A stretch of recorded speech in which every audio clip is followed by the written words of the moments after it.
నమస్కారం. మరపురాని మనసు కవి, మనసు కవి. మనసు బాట, మనసు మాట పాటైన,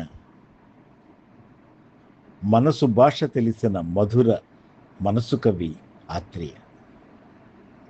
హృదయ వేదనని అలవోకగా అల్పాక్షరాలో అనల్ప భావం ఎంత విశిష్టంగా రాస్తారంటే, అది మౌనమే నీ భాష ఓ మూగ మనస అంటూ బాలమురళి స్వరంలో ఆ గుప్పెడి మనసుని విప్పినటువంటి ఆత్రేయ ఎంత గొప్ప కవో తెలుస్తుంది.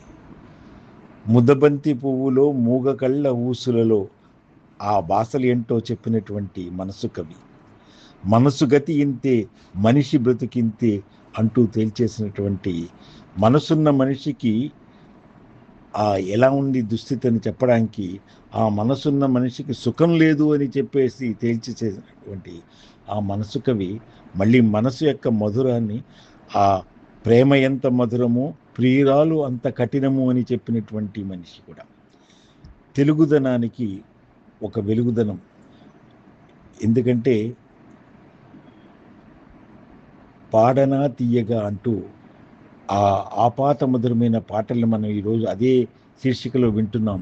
అది విశిష్టంగా ఉన్నటువంటి ఆ స్వరం, అటువంటి అలతి పదాలతోటి మాటకారి, పాటకారి, మంచి నటుడు, జర్నలిస్టు, స్వాతంత్ర సమరయోధుడు అయినటువంటి విశిష్టుడు ఆత్రేయ. ఆత్రేయ నిజానికి 5 మే 1921లో సూళ్ళూరుపేట దగ్గర ఆ గ్రామంలో జన్మించినటువంటి విశిష్టుడు. ఆచార్య కుటుంబంలో ఆత్రేయ అన్న పదం ఆయన యొక్క గోత్ర సంబంధంగా వచ్చిందైతే, వారి యొక్క సంప్రదాయ రీతిలో ఉన్నటువంటి దాని నుంచి కూడా ఆయన ఒక మానవతావాదిగా, ముఖ్యంగా భగ్న ప్రేమికుడు అనిపిస్తాడు. చాలా మాటుకు చాలా అభిప్రాయాల్లో ఆయన కనిపించింది. అంటే ప్రేమ ఒక దాహం, ఆ తీరని దాహం, ఆ తీరని దాహాన్ని ఆయన పదాల్లో తీర్చుకున్నాడు అని చెప్తారు. ప్రేమ హృదయం ఎంత గొప్పదో చెప్తూనే, ఒకవేళ భగ్గం ప్రేమికుడైనా విరహమైనా ఎక్కడ ఉన్నా నీ సుఖమే నే కోరుకున్నా అన్నటువంటి ఒక విశిష్ట భావన కూడా చెప్పినటువంటి వాడు. అంతేకాదు, డాక్టర్ చక్రవర్తి చిత్రంలో నీవు లేక వీణ పలుకలేనన్నది అంటూ ఎడబాటుకు కూడా ఒక కొత్త భాష్యాన్ని చెప్పగలిగినటువంటి ఒక మధుర కవి. మధుర ప్రేమల ఆ తెలుగుదనాన్ని మనసును వీణలాగా వేణువులాగా మోగించినటువంటి వాడు. 400 సినిమాలకి మాటలు పాటలతో నిజానికి చాలా విశిష్టమైనటువంటి కవిగా ఎన్నో వేల పాటలు ఎన్నని చెప్పగలం. అయితే ఆయన రాయక నిర్మాతని, రాసి సినీ ప్రేక్షకుల్ని ఏడిపించాడంటారు, కానీ రాస్తూ నేనెంత ఏడ్చానో ఎవరికి తెలుసు అని కూడా ఆయన చమత్కరించుకోవడం మనం వింటూ ఉంటాం. శ్రీ కిలంబి వెంకట నరసింహాచార్యులు అసలు పేరు. అయితే ఆత్రేయ మనం అనుకున్నాం కదా, ఆయన యొక్క గోత్రం నామంతో ఎంతో తిరస్మరణీయుడు, చిరస్మరణీయుడు అయ్యాడు. జీవన తరంగాల్లో ఆ దేవుని చదరంగంలో ఎవరికెవరు ఎంతవరకు ఈ బంధం అనుకుంటావు, కానీ పాటల బంధంలో, మనసు బంధంలో మన సుకవి ఎప్పటికీ చిరస్మృతి అని చెప్పచ్చు. పాడుతా తీయగా చల్లగా పసి పాపలా నిదురువు అంటూ అటువంటి మనసుకి జోలపాటినటువంటి ఆ మమతల మధురాక్షర భావన ఆత్రేయ అని చెప్పచ్చు. ఆణిముత్యాల లాంటి పాటలు, పులకించని మది పులకించునన్నటువంటిది, మనసును మైమరిపించినటువంటి పాటలు ఎన్నో ఉన్నాయి. ఏ తీగ మీటిన ఆయన యొక్క పాటలో ఈ వీణకు శృతి లేదు అని చెప్పినటువంటి పాట మనకి వినిపిస్తుంది. ఈ వీణకు శృతి లేకుండా ఎందరికో హృదయం లేదు అని చెప్పడంలో కూడా ఆయన ఎన్నో జీవన సత్యాలను చెప్పినట్లు ఉంది. అంతేకాదు, కొంటె పాటలు, శృంగార పాటలు కూడా ఎన్నో రాశారు. ఎట్లాగో ఉన్నది ఓలమ్మి, ఏటేటో అవుతున్నది చిన్నమ్మి అని చెప్పడంలో కానీ, అంతెందుకు ఆయన యొక్క అన్ని పాటల్లోకి చాలా నవ్వినా ఏడ్చినా కన్నీళ్లే వస్తాయి అని చెప్పడంలో ఒక జీవన తత్వాన్ని, ఒక తాత్విక భావన కూడా ఎంతో గొప్పగా రాశాడనిపిస్తుంది. అటువంటి ఆయన ప్రేమ ఇది దీక్ష చిత్రంతో ప్రారంభమై ప్రేమ యుద్ధం మువ్వలగానం వరకు 2000 పాటలు రాసినటువంటి వాడు.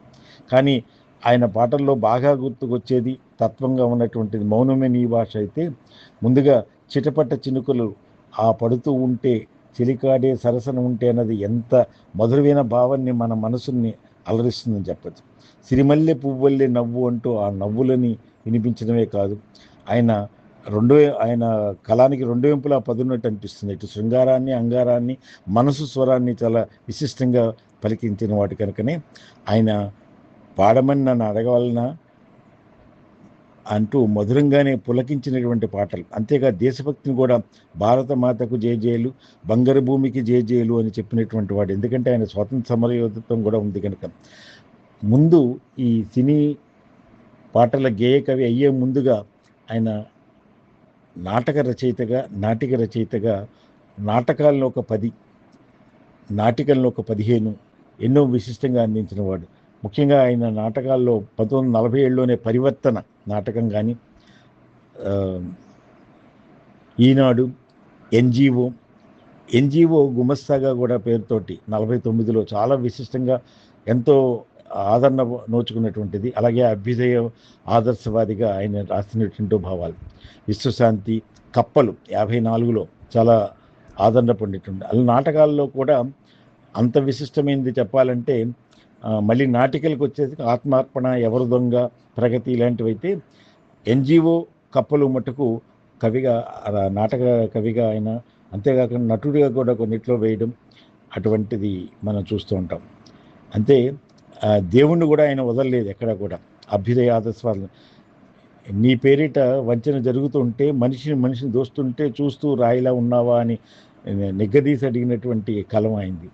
అంతేకాకుండా ఆయన యొక్క విశిష్టమైనటువంటి భావంలో ఆ మాటల్ని పాటగా మలిచిన అపూర్వ పదభావ శిల్పిగా ఆయన పాడమని నన్ను అడగవలన అంటూను చెప్పినప్పుడు ఈ ప్రజాస్వామ్యం మీద ఉన్నటువంటి భావనను కూడా చేసింది. ఈయన రచనలన్నీ కూడా ఆయన ఆప్తమిత్రుడైనటువంటి కళావాచస్పతి జగ్గయ్య 7 సంపుటిలుగా తెస్తే, నా మిత్రుడు మంచి రచయిత, విమర్శకుడు డాక్టర్ పైడిపాల కూడా ఆయన మీద థీసిస్ చేసి, అంతేకాకుండా ఆయన రచనలను ఎన్నో వ్యాసాలు రాసినవాడు. నిజానికి ఆయన భావ పరిమళ సుసంపన్నత సన్నజాజి పువ్వుల్లాగా, మల్లెల్లాగే పలకరిస్తుందని చెప్పచ్చు. అటువంటి విశిష్టమైనటువంటి భాష్యం, కొత్త భాష్యం మనస్సుకి చెప్పినటువంటి మధుర కవి, మనసు కవి, మర్చిపోలేని కవి, మరపురాని కవి ఆత్రేయ అని చెప్పుకుంటూ, ఆత్రేయ నిజంగానే మనసు విశ్వవిద్యాలయానికి ఒక ప్రాచార్యుడు. అందుకనే ఆచార్య ఆత్రేయ 2 విధాలుగా సరిపోతుంది.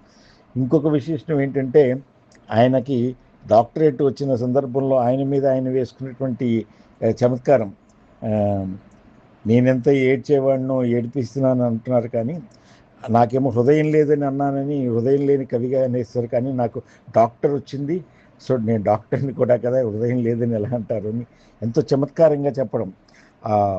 జీవన తరంగాల్లో అది ఒక్కటి చాలు, తాత్వికతని కానీ, అలాగే మౌనమిని భాషలో కానీ ఎంతో విశిష్టమైనటువంటి మనసు కవిగా, ఒక మధుర కవిగా మనకి తిరస్మరణీయుడు ఆత్రేయకు సహృదయ నివాళులు అర్పిస్తూ భవదీయుడు డాక్టర్ వేదు శ్రీరామ్ శర్మ, శిరీష.